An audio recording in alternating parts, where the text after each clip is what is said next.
So the next key to great wedge play is shot versatility. And this one we're really talking about grinds. Aaron Bob would tell us, and he does every day, that it's really important for us to try and fill that player's toolbox, particularly the closer they get to the green.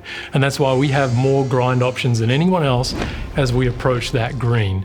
As you have every loft you can ever imagine and dream of, but at the same time you have several different grinds and bounce options that allow you to hit all the different shots you need to hit, whether or not you're on the West Coast, the East Coast, in the UK, it doesn't really matter. We've built a matrix that fits all those different conditions. Yeah, and when we last spoke to this group, we're introducing T-Series irons. Marnie Ines, JJ, they both referred to you and you as the #1 soul group on tour, really helping with some of the designs with T100, providing that feedback for players. In fact, Aaron, I think they called you the main translator of souls from the tour players. Why is it so important for that soul to be just right for the player?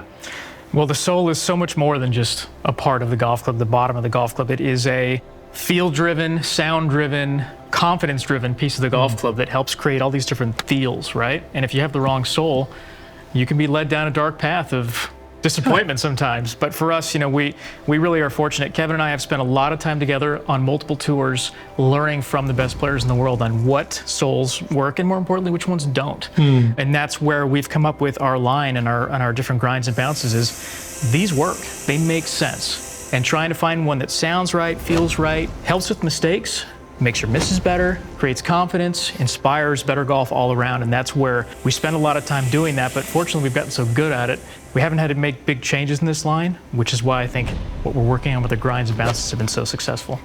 Talked about shot versatility, we often refer to grinds in that category. You know, it's not just opening, closing the face, you know, for the different shots you're trying to play. It's also really a contact thing. So I'm a big believer, and I think we are as a team, that when we talk about grinds, they're a performance technology. Tell us what happens if we get the wrong grind in terms of contact. Why is it so important to get the right one? Yeah, so if you look at any great players' clubs, there's a beautiful little nickel-sized spot on the middle of the lower part of the face. And that's really the spot we strive to hit all the time. And it's tough. Golf is a hard game. We're going to get markings all over the face. But when you have a grind and a bounce that fits you better, you're going to see those markings find that space more often. It's really about trying to find a grind that fits that spot. Some players will have a lot of markings high on the face, above groove 5.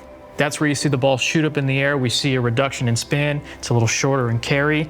You might see some that are a little toe biased or a little heel biased. And by testing and trying the different soul grinds, you'll find that there is one that will help you find that center more often. Got it. So when you're saying we're going to have that contact a little too high, the ball's going to launch higher, spin less, that undoes all the hard work Kevin and his team just did in the center of gravity story. So grinds are pretty important, finding the right one. They're very important, but again, it's the ingredients, the chemistry of what Kevin is working on, what our PGA Tour players are sharing with us, how we put that all together, and how you take that outside, you fit it, and you get to know it.